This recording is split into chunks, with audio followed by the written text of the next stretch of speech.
Does your child demand privacy, letting them be free? Or still monitoring? Hey there!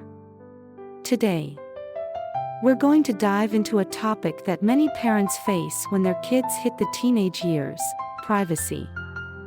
As kids get older, they start demanding their own space. And as a parent, you're caught in a dilemma. How can you respect their privacy while still keeping them safe? Should you let them be free? Or is monitoring necessary to protect them from potential dangers? Balancing privacy and supervision is not easy. But don't worry, we've got some insights from experts that can help. Love and worry. But the child thinks it's invading privacy. Here's the deal: when kids hit puberty, they begin to demand more privacy. And that can really throw parents off. Take the case of Lon, a mother in Hanoi, who found some suspicious text messages and unclear conversations on her 15-year-old daughter's phone. She panicked and thought her daughter might be in trouble. So she decided to talk to her about it. But instead of understanding her concerns, her daughter turned it around and accused her of invading her privacy. It's a classic situation, right? Parents, concerned for their kids' safety, may overstep. But the kids feel they're old enough to have their own private space. So the big question is, how much privacy is enough? Once you give your child privacy, should you stop monitoring them entirely? Or is it necessary to keep tabs on them to avoid any potential harm? Why do kids want more privacy as they grow older? When kids are younger, parents can easily make decisions for them, including their personal life. But as they enter puberty, the desire for privacy becomes stronger. You've probably noticed it with your own kids. Suddenly they want to shower alone, keep their door shut when changing clothes, and spend more time in their room.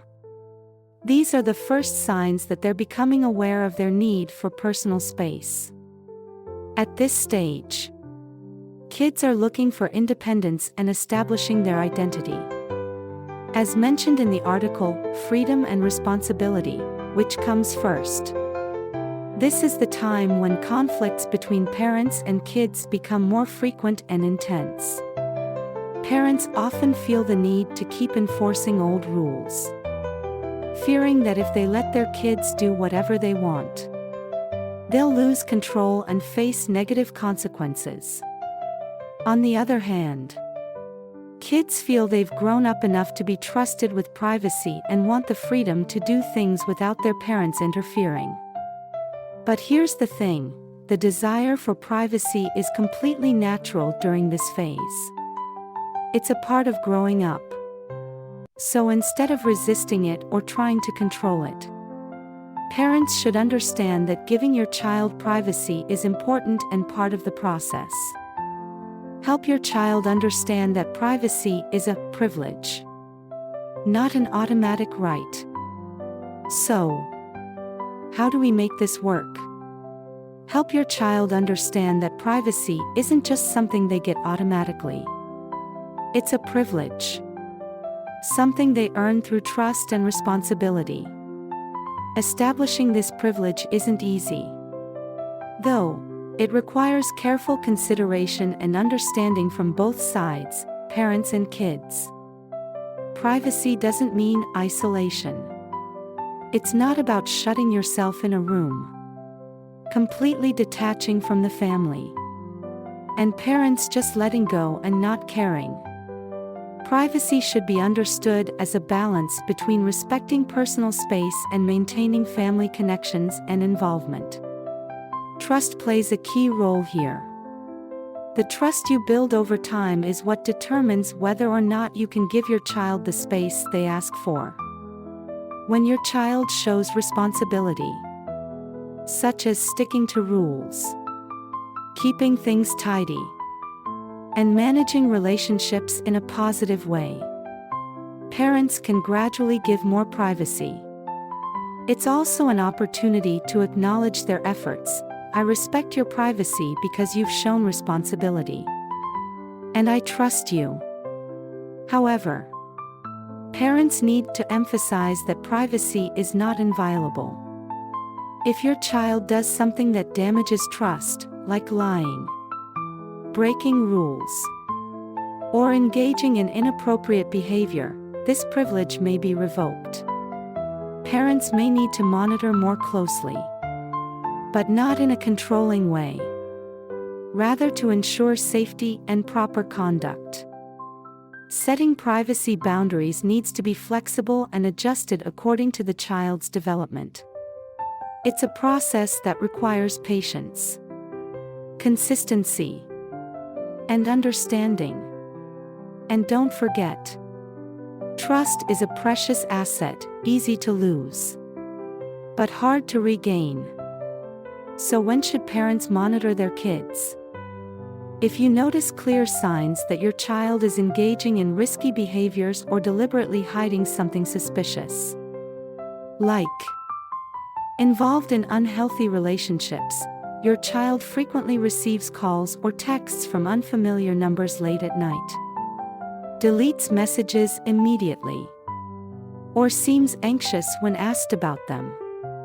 They may also secretly meet strangers or go out under vague pretexts like group study, but without books, using substances or dangerous materials, finding strange items like e-cigarettes, mini liquor bottles, or unfamiliar packaging in their room, or noticing an unusual amount of spending without clear explanations. Engaging in dangerous online behaviors, spending excessive time on social media, receiving gifts from strangers, like money or goods delivered by a courier, joining secret chat groups, or becoming defensive about what's on their phone, participating in harmful activities, engaging in dangerous internet trends like self-harm, trying suffocation challenges, or violent actions, and showing signs of injury but avoiding questions about it. Skipping school or hanging out with the wrong crowd. Your child uses the excuse of school but ends up gathering in places with friends. Coming home with expensive or unusual items whose origin you don't know. If any of these behaviors are happening, it's time to consider monitoring your child. Many parents wonder whether it's okay to check their child's room, phone, or computer. In this case, the answer is yes. When you detect signs of danger, intervention is necessary to protect your child, even if they might not realize it or want the intervention. When monitoring, what should parents keep in mind to avoid breaking the relationship? Transparency and responsibility in monitoring. Parents should inform their child in advance about monitoring to avoid surprises, misunderstandings, or rebellion. For example, you haven't kept up with our agreement, so I'm going to check in on you more often. I'm doing this because I want to protect you. This way, the child understands that monitoring isn't about control, but about the parent's responsibility to keep them safe. Focus on dangerous behavior. Monitoring should only occur when there are clear signs of risky behavior, such as substance use, participation in dangerous challenges, or communication with strangers. For instance, you don't have the right to keep secrets if it's putting you or our family at risk. Checking the phone, email, or browsing history might reveal potential dangers if you can't protect yourself.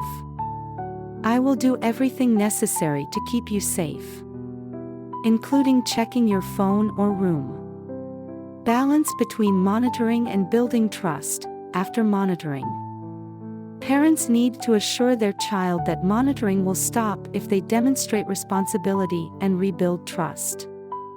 For example, "I won't check your phone or email anymore if you continue to behave responsibly. I really want you to take care of yourself without my interference." In conclusion, monitoring your child during their teenage years is no small challenge for parents. While you want to protect them from potential dangers, you also need to respect their privacy. The key is to maintain a healthy relationship based on trust and respect for their personal space. As you've seen, some resistance from your child is inevitable. But if you handle it with care and love, the relationship won't just survive, it will become even stronger. Thanks for reading. And be sure to follow up for more strategies and insights on how to navigate these challenges and create a safe, understanding space between you and your child.